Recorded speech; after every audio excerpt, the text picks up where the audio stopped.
Okay, welcome back. So today we're going to discuss about Hyper-V and how we can enable the Hyper-V in our Windows environment and how we can compare that with our production servers as well.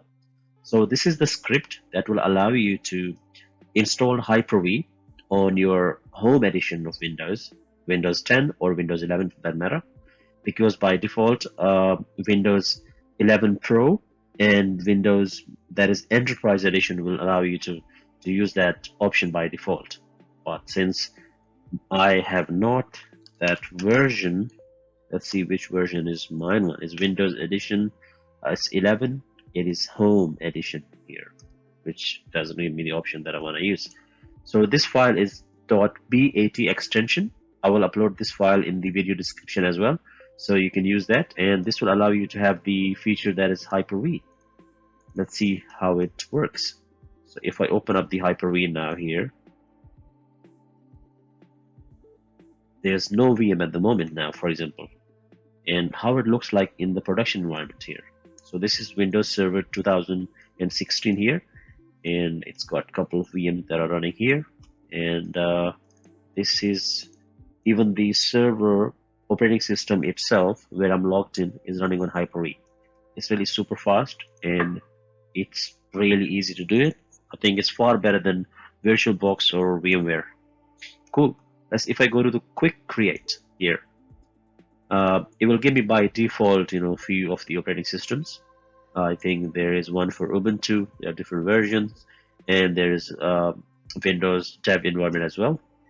Well, we don't want that. We want to create our own custom VM. Cool. Here, yep.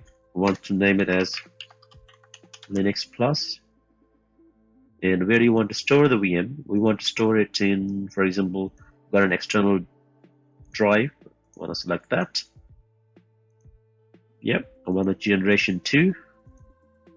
And what's the memory like? Let's say I want to give 600 MB by default, and it's going to be dynamic memory, so it will take based on the needs. I'm going to use default switch, and this is thin provisioning, not thick provisioning, so I'll give, let's say, 100 gigabytes. It's not going to use 100 gigabyte, all of it. There's a difference between thick provisioning and thin provisioning. Thick provisioning means that you are actually allocating 100 gigabytes and nothing else can use that, it's gone. But if you go thin provisioning, that means you given 100 gigabyte, but it still is not going to take all 100 gigabytes straight away. It's going to take based on how it's using the space. That's the difference that I understand. So this is 100 gigabyte here. I go next, and I want to use the ISO image, which is CentOS 2003. There are a couple of few ISO images, but let's say I want to show you the Linux part here. Open, yep. Next, finish.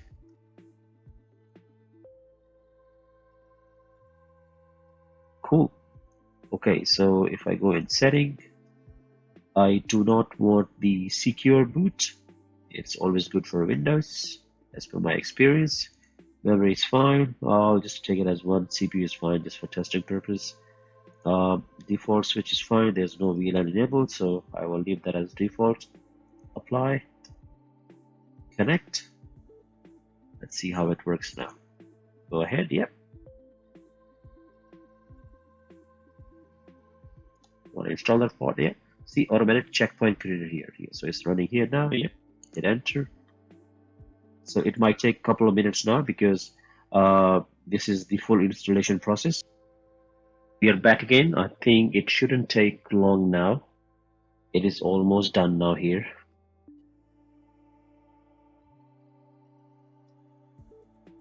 I'll also show an example of the checkpoint as well. I guess this is something that they call in Hyper-V. It is they call it snapshot. So say if you want to do some changes in production environment, and you fear or you might have some problems.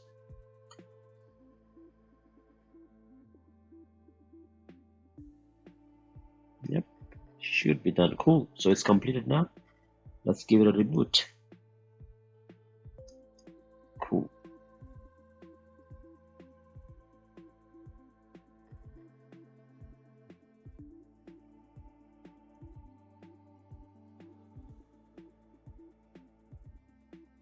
Cool, yep.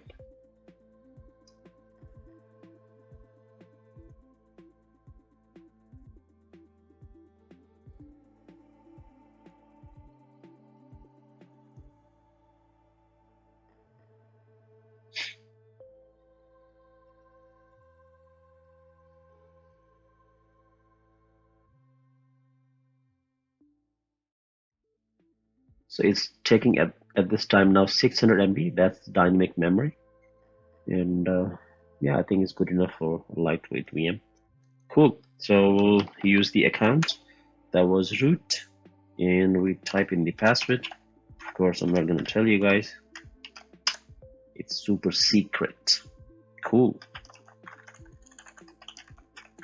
Okay, let's see what's the IP that it's got here now. No IP at the moment now. Let's do the command that is nmtui. That is just a quick utility to check the connections. Edit the connection here. We go to edit here, and we want IPv4 as automated DHCP. We're not gonna worry about IPv6. Let's ignore that. And we go to the options here now. Go back. Activate the connection. Yep. Want to activate that connecting? Yep. So it's back to normal. Cool. Let's see now what it shows. If config, we can see that it's got the IP address 172.168.210.2. Okay. Can we ping Google DNS? Cool. It's pinging now. Cool. So that part is done now here. So what if I want to SSH to it? Cool. Let's open the command line utility and see what we can do here. Cool. So if I want to do ping first, the IP address that is 172.26.210.2. It is pinging. Yep. Cool. So that means I can SSH to it. Root at 172.26.210.2. Cool. Let's say yes, and we put in the password.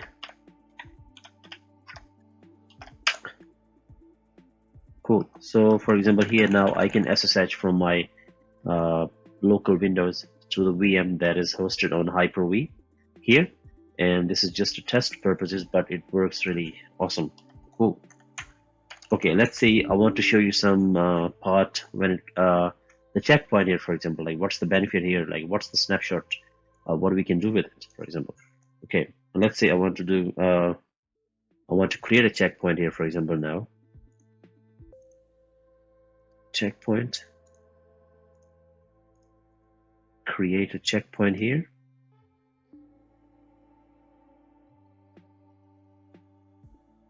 It's creating, yeah, 64% complete.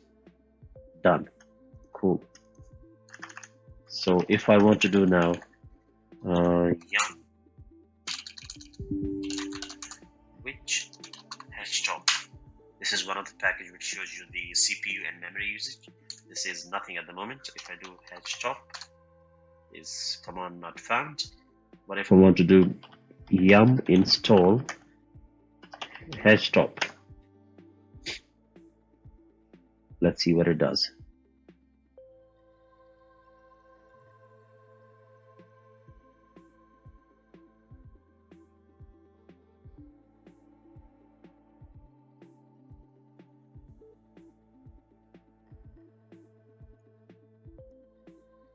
No package hashtop available. Oh, that's good.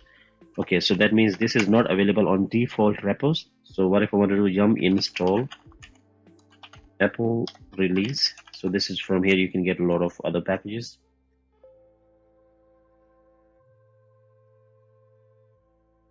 Yes. Yes.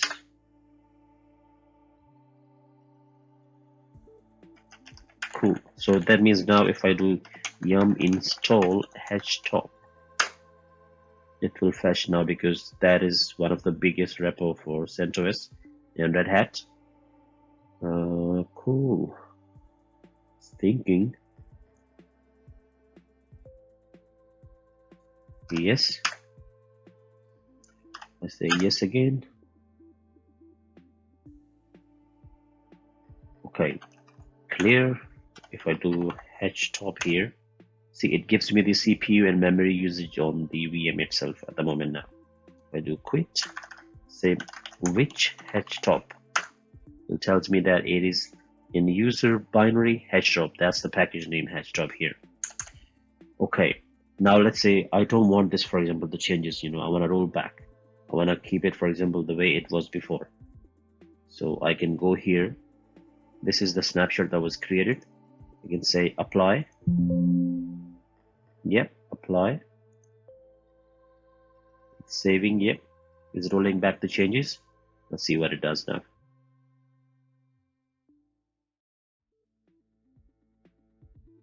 Starting. Yep, back on it now. Uptime is 2, so that means it's restarted, right? And obviously this session will not be active, so there's no point doing anything here now. What about here if I want to see what's happening here? If config, yep, it's got the IP address, that's fine. What about if I want to do htop? There's nothing here, for example, I want to say which htop, no package found. So that means it rolled back the changes at the time when we created the VM. So that's the super benefit of having the snapshots.